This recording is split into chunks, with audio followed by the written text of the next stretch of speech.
जैसे कि इन भक्तों, आपका स्वागत है। एकादश स्कंद में 14वां अध्याय का पान करेंगे। वसुदेवं सुतं देवं कंसचाणूरमर्दनं देवकी परमानन्दं श्रीकृष्ण वन्दे जगद्गुरु।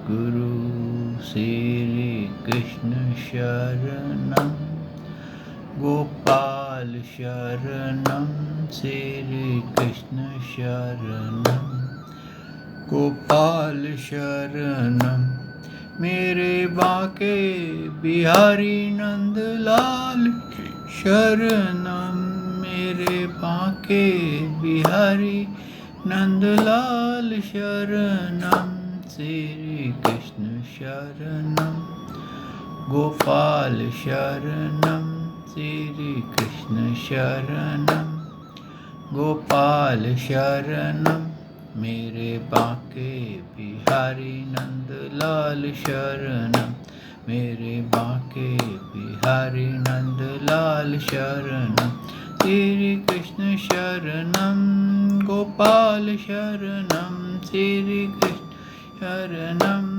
गोपाल शरणं मेरे बाके बिहारी नंदलाल शरणं मेरे बाके बिहारी नंदलाल शरणं श्रीकृष्ण शरणं गोपाल शरणं श्रीकृष्ण शरणं गोपाल शरणं मेरे बाके बिहारी नंदलाल शरणं मेरे बाके बिहारी नंदलाल शरणं। बोल भगवान श्री कृष्ण की जय, श्री नंद के लाला की जय, श्री देव की नंदन श्री कृष्ण की जय, श्री द्वारकाधीश भगवान श्री कृष्ण की जय। बोल देवादिदेव पूर्ण ब्रह्म भगवान श्री कृष्ण की सदा ही जय।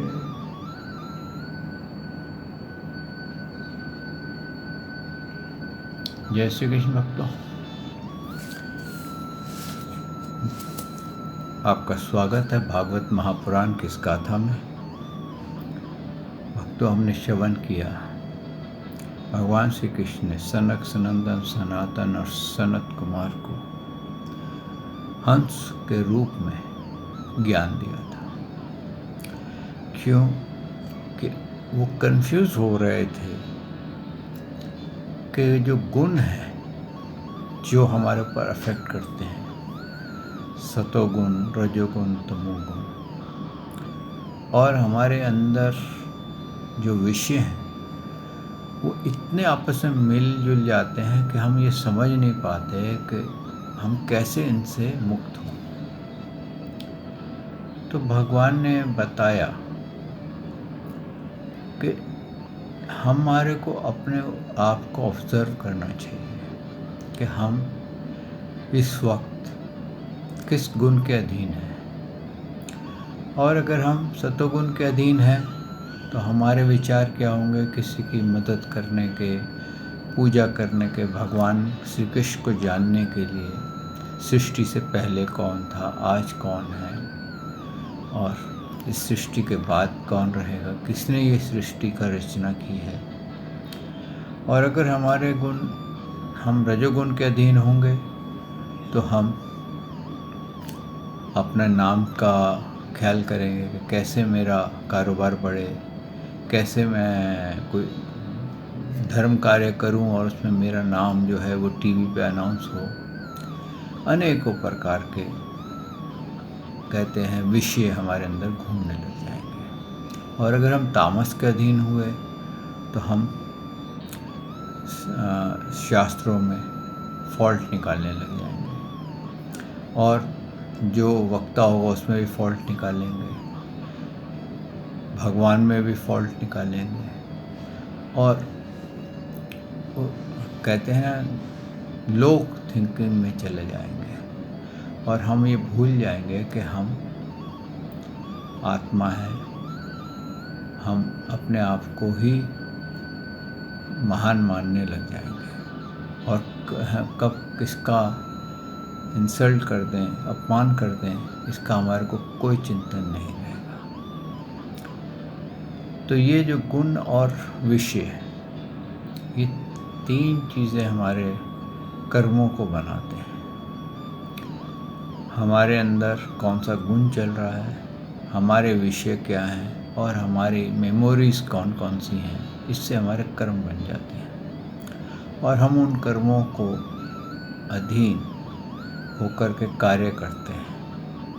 जबकि भगवान ने कहा है कि ये जो शरीर है तुम्हारा, ये प्रारब्ध के द्वारा तुम्हारे जो पूर्व के कर्म हैं उनके कारण ये रचा हुआ है, और जो तुम अब कर्म कर रहे हो,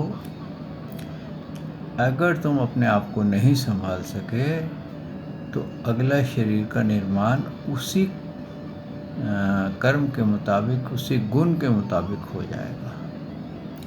अब जिसको तामस शरीर मिल गया, आप देखिए शराब पी के पड़े रहते हैं,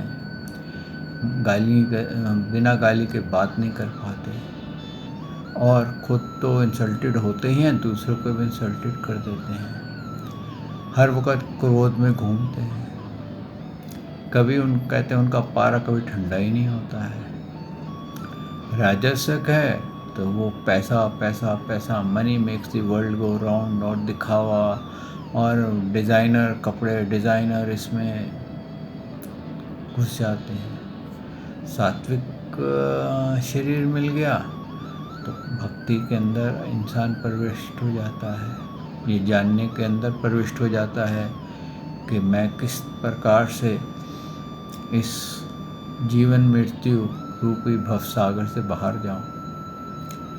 तो भक्तों, कहने का तात्पर्य ये है कि हमारे को अपने आप को स्टडी करना पड़ेगा। ये जो मानव देह है, ये एक प्रकार की सोफिस्टिकेटेड, मोस्ट सोफिस्टिकेटेड आपका कंप्यूटर है। इस कंप्यूटर पे आपने ज़रा सा भी गलत की दबाई या इसको गलत फीड दी तो सारा रिज़ल्ट गलत हो जाएगा। और ये जो हमारे को भागवत और गीता है, ये इसकी मैनुअल है, ये हमें बताती है कि इस कंप्यूटर के इस जो मैकेनिज़्म जो आपके पास है, जो कंप्यूटर है, आप गाड़ी समझिए, जो भी आप इसको समझिए, साधन समझिए, इसका कैसे प्रयोग करना है और कैसे इसमें रहते हुए मोक्ष पा जाना है। जो तो इन ग्रंथों को फॉलो कर लेता है वो तो जीवन मृत्यु से बाहर निकलता है, वो जीते जी ही बाहर चला जाता है, और जो इनको फॉलो नहीं करता वो दुखी रहता है और अपने आप को संभाल नहीं पाता, अपने विचारों को कंट्रोल नहीं कर पाता, और वो सब अवस्था में, कहते हैं ना कि अगर कोई झगड़ालू हो या दुखी आत्मा हो, आप समझ लीजिए किसी को 104 बुखार चढ़ा, उसको आप 7 स्टार होटल में ले जाके खाने की बढ़िया से बूफे में बैठा दें, वो एंजॉय नहीं करेगा, बल्कि वहाँ पर भी वो ऐसा कर्म कर देगा, ऐसे कार्य कर देगा कि वहाँ का वातावरण बिगड़ जाएगा। क्यों? कि वो बीमार है, और इस बीमारी से बाहर निकलने के लिए हमारे को मार्गदर्शन मिला। लेकिन जब अगर हमारा टेम्परेचर 98.4 होगा, नॉर्मल टेम्परेचर होगा, तो अगर हम ढाबे में भी खाना खा रहे होंगे तो हमारे को आनंद आ रहा होगा, अरे क्या बढ़िया स्वाद है, कैसा है, ऐसा है। तो भक्तों, कहने का तात्पर्य यही है कि हमारे को अपने आप को स्टडी करना पड़ेगा। हमारे विषय जो है वो हम ग्रहण करते हैं, वो हमारे एक प्रकार से विचार है। विचार जो है वर्ड्स में कन्वर्ट हो जाते हैं, और वर्ड्स जो हैं वो कर्म में कन्वर्ट हो जाते हैं, और हमारे ये 3 विषय होते हैं, 3 कार्य होते हैं कि हमने क्या ग्रहण किया, हमारा उसके ऊपर क्या रिएक्शन हुआ, और हमारे अंदर विचार क्या चल रहा है। तो इससे कर्म बन जाते हैं। जो व्यक्ति, जो मानव इस पे चिंतन करके जो गलत विचार आए हैं उनको निकाल देता है, तो वो भगवान की भक्ति में लीन हो जाता है। यही भगवान ने कहा कि जो नहीं निकालता है वो धन, पुत्र, स्त्री आदि प्रपंच के सहित उसके शरीर फिर स्वीकार करता रहता है। कभी किसी के चक्कर में वो स्वीकार करेगा, कभी किसी के चक्कर में स्वीकार करेगा। वो शरीर पे शरीर स्वीकार करता है, क्योंकि उसकी वासनाएं, इच्छाएं नहीं मरती। उसकी इच्छा होती है कि मैं इसको और भोगूं। और जैसे जैसे उसकी भोग की इच्छा बढ़ती है, वैसे वैसे पारब जो है उसको शरीर का निर्माण करके दे देता है। और ये शरीर सांसारिक, मानसिक और शारीरिक दुखों से भरपूर है। आप कभी भी अपने जीवन में अपने आप को एनालाइज करिए। आप कभी शारीरिक दुख से ग्रस्त हुए होंगे, कभी सांसारिक वस्तुओं से ग्रस्त हुए होंगे, और कभी मानसिक आपको ग्रस्त हुए। तो इनसे पार होने का तरीका यही है कि आप प्रभु की शरण जाइए, अपने विचारों को देखिए और उसमें से आप जो नेगेटिव विचार हैं उनको, उससे मुक्त हो जाइए। यही भगवान ने उपदेश सनक, सनंदन, सनातन और सनत कुमार जी को दिया। और इसके बाद आज हम 14वां अध्याय का पान करते हैं। सच्चिदानंद रूपाय विश्वोत्पत्ते आदिहेतवे तापत्रय विनाशाय श्रीकृष्णाय वयं नमो नमः। श्रीकृष्णाय वयं नमो नमः। श्रीकृष्णाय वयं नमो नमः। श्रीकृष्णाय वयं नमो नमः। श्रीकृष्णाय वयं नमो नमः। श्रीकृष्णाय वयं नमो नमः। बोल भगवान श्री कृष्ण महाराज की जय। अथ चतुर्दशो अध्याय भक्ति योग की महिमा तथा ध्यान विधि का वर्णन। भक्तों, ये भक्ति योग जिसको आ जाए उसको जीवन में किसी की भी आवश्यकता नहीं होती, उसको ध्यान की भी आवश्यकता नहीं होती। अगर उसको भक्ति योग का मतलब होता है जुड़ना, परिशुद्ध भक्ति आ जाए, जैसे मीराबाई जी को आई, रस खान को मिली, धन्ना भक्त को मिली, अनेकों नामदेव जी को मिली, अनेकों को मिली। और ये बहुत सारे भक्त तो अभी वर्तमान के ही हैं, ज़्यादा पुराने नहीं हैं। और उन्होंने भगवान श्री कृष्ण को प्राप्त किया। इससे साबित होता है कि भगवान श्री कृष्ण आज भी विराजमान है, आज भी हमारे संग है। यहाँ पर उद्धव जी ने पूछा, श्री कृष्ण ब्रह्मवादी महात्मा आत्मकल्याण के उनको साधन बतलाते हैं। क्षमा करें, श्री कृष्ण उद्धव जी ने पूछा, श्री कृष्ण ब्रह्मवादी महात्मा आत्मकल्याण के अनेक साधन बतलाते हैं। उनमें अपनी अपनी दृष्टि के अनुसार सभी श्रेष्ठ हैं तथा किसी एक की प्रधानता है। मेरे स्वामी, आपने तो अभी अभी भक्ति योग को ही निरपेक्ष एवं स्वतंत्र साधन बतलाया है, क्योंकि इससे सब ओर से असत्य छोड़ करके मन अपने ही तन्मय हो जाता है। भक्तों, क्या है कि जितने भी संत हैं, जितने भी बताने वाले हैं, अब आगे भगवान यही बता रहे हैं कि हर एक की क्रिया अलग अलग होती है। वही ज्ञान जो है उसको अपने शब्दों में दिया जाता है। इसीलिए मैं कई बार आपसे ये कह चुका हूँ कि आप जो ओरिजिनल शास्त्र है उसको आप पढ़िए और अपनी मति से उसका मीनिंग निकालिए, क्योंकि हर एक कोई ओरिजिनल शास्त्र तो सुनता है लेकिन फिर वो अपने नोट्स बनाता है, और जब वो अपने नोट्स बनाता है तो अपनी जो राय होती है वो उसमें चली जाती है। अगर मेरी राय मान लीजिए ये हो कि भगवान श्री कृष्ण से तो विष्णु जी बड़े हैं, तो मैं विष्णु जी के तरफ लिख दूँगा, तो आपको क्या होगा, आपको ये ज्ञान गलत हो जाएगा। जबकि भगवान श्री कृष्ण के नीचे महाविष्णु आते हैं, महाविष्णु के नीचे विष्णु जी आते हैं, उनके आगे ब्रह्मा जी आते हैं, उनके आगे महादेव जी आते हैं।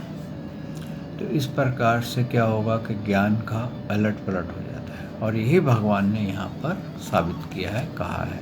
भगवान श्री कृष्ण ने कहा, प्रिय उद्धव, ये वेदवाणी समय के फेर से परले के अवसर पर लुप्त हो गई थी। फिर जब सृष्टि का समय आया तब मैंने अपने संकल्प से ही ब्रह्मा को उपदेश किया। इसमें मेरे भागवत धर्म का ही वर्णन है। ब्रह्मा ने अपने ज्येष्ठ पुत्र स्वयंभू मनु को उपदेश किया, और उसने भृगु, अंगिरा, मारीच, पुलह, अत्रि, पुलत्स्य और कृत, इन 7 प्रजापतियों को महर्षियों ने ग्रहण किया। तदंतर इन ब्रह्म ऋषियों की संतान देवता, दानव, गुहिक, मनुष्य, सिद्ध, गंधर्व, विद्याधर, चरण, किन्देव, किन्नर, नाग, राक्षस और किम पुरुष आदि ने उसे अपने पूर्वजों की इन ब्रह्म ऋषियों से प्राप्त किया। सभी जातियों और व्यक्तियों के स्वभाव, उनकी वासनाएं सत्व, रज और तमो के कारण भिन्न भिन्न है, इसीलिए उनमें उनकी बुद्धि में वृत्तियां भी अनेक भेद हैं। इसीलिए वे सभी अपनी अपनी प्रकृति के अनुसार उस वेदवाणी के भिन्न भिन्न अर्थ ग्रहण करते हैं। वह वाणी ही ऐसी अलौकिक है कि उससे विभिन्न अर्थ निकालना स्वाभाविक ही है। इसी प्रकार स्वभाव भेद तथा परमगत उपदेश के भेद से मनुष्य की बुद्धि भिन्नता आ जाती है, और कुछ लोग तो बिना किसी विचार के वेद विरुद्ध पखंड मतलबी हो जाते हैं। प्रिय उद्धव, सभी की बुद्धि मेरी माया से मोहित हो रही है, इससे वे अपने अपने कर्म संस्कार और अपनी अपनी रुचि के अनुसार आत्मकल्याण के साधन भी एक नहीं अनेक बतलाते हैं। यहाँ पर भक्तों भगवान ने क्लियर कर दिया कि क्यों ओरिजिनल वस्तु को ही जानना चाहिए। ज्ञान लेना हो तो ओरिजिनल, कहते हैं कि सोना खरीदो तो 24 कैरेट, नहीं तो रोल्ड गोल्ड अगर हाथ लग गया तो क्या पता, लेकिन वो भी चमकता तो है। कई बार रोल्ड गोल्ड जो होता है वो रियल गोल्ड से ज़्यादा चमकता है। तो भक्तों, कहने का तात्पर्य ये है कि हम ये कोई, भगवान कहते हैं ये कोई किसी की गलती नहीं है। अब जितने भी इसको बोलने वाले हैं वो किस गुण के अधीन बोल रहे हैं। यहाँ पर तो असुर भी हैं तो असुरी बात भी करेंगे, यहाँ पर तो राजसिक भी हैं वो राजसिक बात करेंगे, यहाँ सात्विक हैं वो सात्विक बात करेंगे। तो क्या होगा कि जो ज्ञान है, ब्रह्म ज्ञान है, वो हर एक का अलग अलग होगा। अब किसी का वो ब्रह्म ज्ञान अगर मान लीजिए तामस गुण के अधीन दिया गया है, तो वो क्या करेगा? तामस गुण के अधीन वो आपको बलियां बताएगा कि इतनी इसकी बलि कर दो तो तुम्हें ये प्राप्ति होगी, इसको ऐसे काट दो तो ये प्राप्ति होगी। किसी के धर्म के बारे में जानने की कोशिश मत करना, जो मैंने बताया है वो उतना ही करना, इसके अतिरिक्त करोगे तो हम तुम्हारे को मार दिया जाओगे या तुम्हारा कुछ कर दिया जाएगा। तो वो अपना एक कहते हैं ना भय का धर्म चला देते हैं। और जो राजसिक होते हैं वो इस चक्कर में रहते हैं कि हमने ये बताया तो इसको थोड़ा सा बताओ और थोड़ा ऐसा करो, तो इससे किस तरीके से इसको अपना या तो गुलाम बना लो या इससे पैसे की कोई आमदनी बना लो, जब आए थोड़े मंत्र बता दो, थोड़ा ये बता दो। और जो सात्विक होते हैं उनकी कहते हैं ना नंबर बहुत रेयर हो जाता है। क्यों कि यहाँ तक कि जब ब्रह्मा जी ने सृष्टि रचना की थी तो तब उन्होंने अविद्या को सबसे पहले रच दिया था।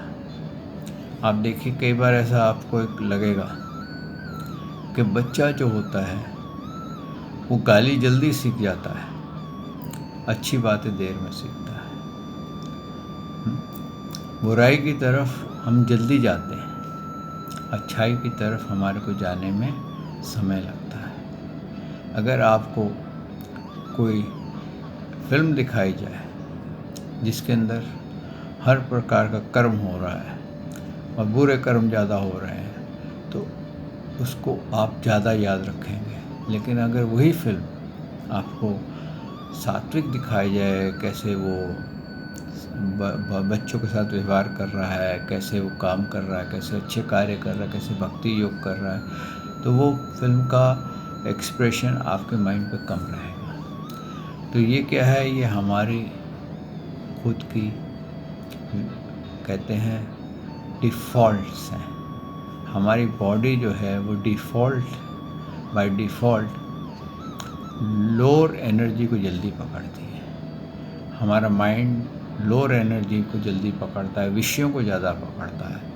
अगर आपको कहा जाए चलो आप 3 घंटे फिल्म देखो, आप फिल्म में बैठे 3 घंटे निकले पता भी नहीं चला। अगर आपको कहा जाए 3 घंटे ये मूर्ति के सामने बैठ जाओ, ये मंदिर के चक्कर काटो, तो आप यार का क्या काम में लगा दिया, आप नहीं कर सकोगे। तो ये हमारा डिफ़ॉल्ट है कि हम राजसिक और तामस गुण में ज़्यादा रहते हैं। आजकल कलयुग है, कलयुग में राजस और तामस गुण ज़्यादा हाई हैं, बल्कि तामस उस सबसे आगे चल रहा है, उससे सेकंड नंबर पे राजस चल रहा है, और सात्विक गुण तो कहते हैं अलोप हो गया। बहुत रेयर आदमियों में आपको सात्विक गुण मिलेगा। अब अपने घर में अगर गौर करेंगे तो आजकल के जो बच्चे हैं कितने आज्ञाकारी हैं, क्यों इतने ओल्ड होम्स बन गए हैं, इतने बूढ़े माँ बाप को ओल्ड होम्स में डाल दिया जाता है, क्यों ऐसा हो गया?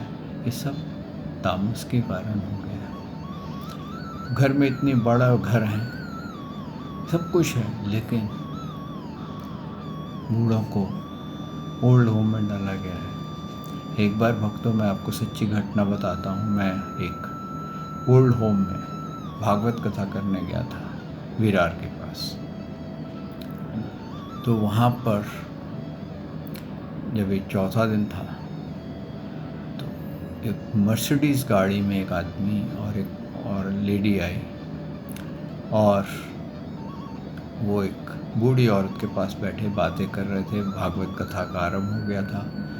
जब जाने लगे तो बूढ़ी औरत ने उस लेडी को नमस्कार किया, यानी कि उसके चरणों तक को झुक के प्रणाम किया।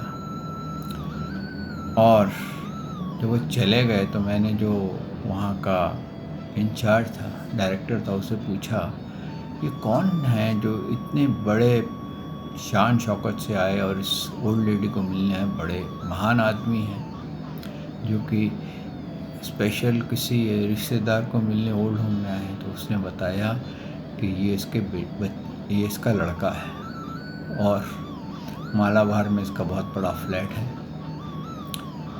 और इतने कमरे का फ्लैट है, लेकिन माँ को इसने यहाँ रखा हुआ है। हालात ये है कि हमारा 1500 रुपये महीने का चार्ज होता है, वो भी नहीं भेजता। तो भक्तों ये तामस है।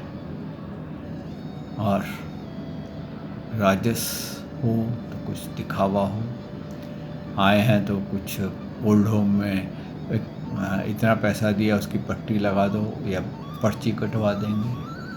तो भक्तों इसी प्रकार से हमारा जो ज्ञान है ये भी सत्व, रजो और तम तीनों में चला जाता है, जिसके कारण ये आगे जा कर के विफल हो जाता है। आगे क्या कहते हैं, प्रिय उद्धव, सभी की बुद्धि मेरी माया से मोहित हो रही है, इसी से वे अपने अपने कर्म संस्कार और अपनी अपनी रुचि के अनुसार आत्म कल्याण के लिए साधन भी एक नहीं अनेक बतलाते हैं। अब आपको ये क्लियर हो गया कि क्यों इतने सारे साधन बने हुए हैं, कि हर एक के रुचि अलग है, हर एक अलग गुण के अधीन है और वो अपने मुताबिक ही बतलाते हैं। पूर्व मीमांसक धर्म को, साहित्य आचार्य यश को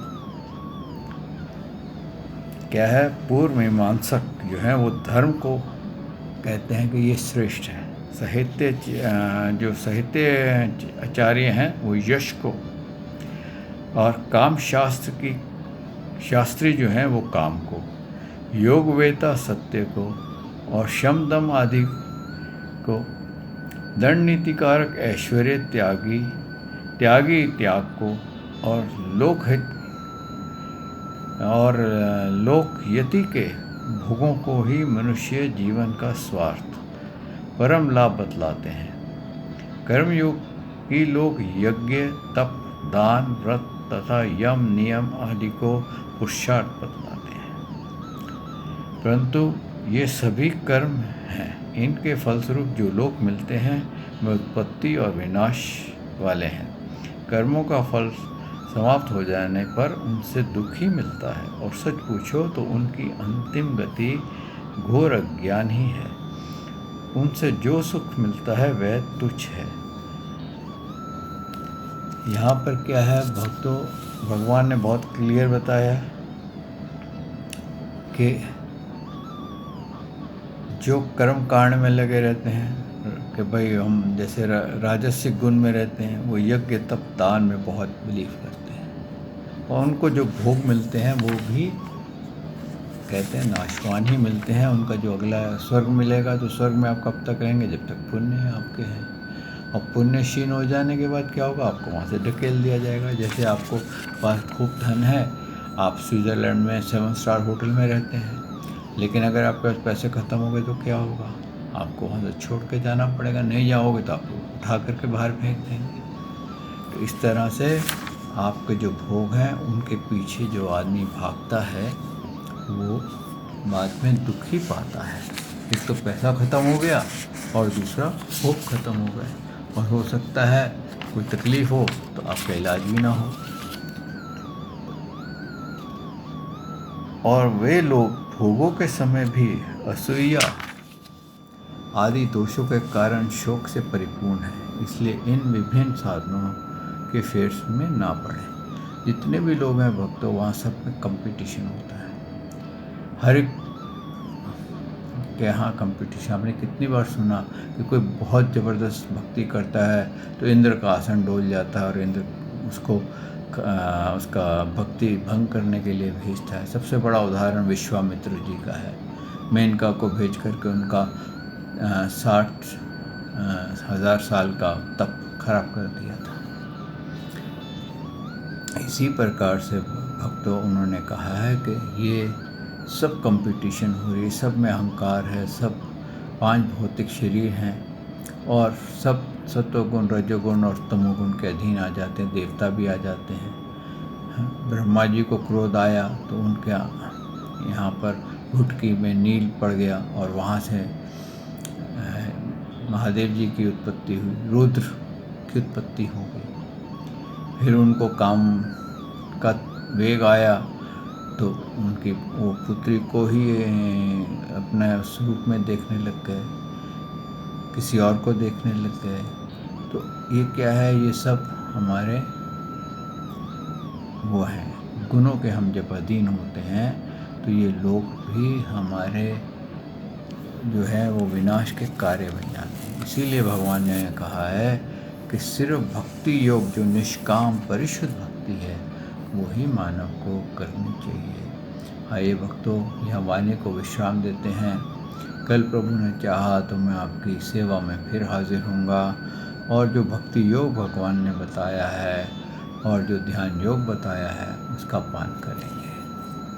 श्री कृष्ण शरणम गोपाल शरणम श्री कृष्ण शरणम गोपाल शरणम मेरे बांके बिहारी नंदलाल शरणम मेरे बांके बिहारी नंदलाल शरणम श्री कृष्ण शरणम गोपाल शरणम श्री कृष्ण शरणम गोपाल शरणम मेरे बांके बिहारी नंदलाल शरणम मेरे बांके बिहारी नंदलाल शरणम श्री कृष्ण शरणम गोपाल शरणम श्री कृष्ण शरणम गोपाल शरणम मेरे बांके बिहारी नंदलाल शरणम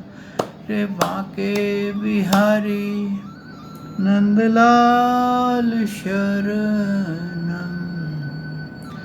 बोल भगवान श्री कृष्ण की जय, श्री नंद के लाला की जय, श्री देव की नंदन श्री कृष्ण की जय, श्री द्वारकाधीश भगवान श्री कृष्ण की जय। बोल देवदे पूर्ण ब्रह्म भगवान श्री कृष्ण की सदा ही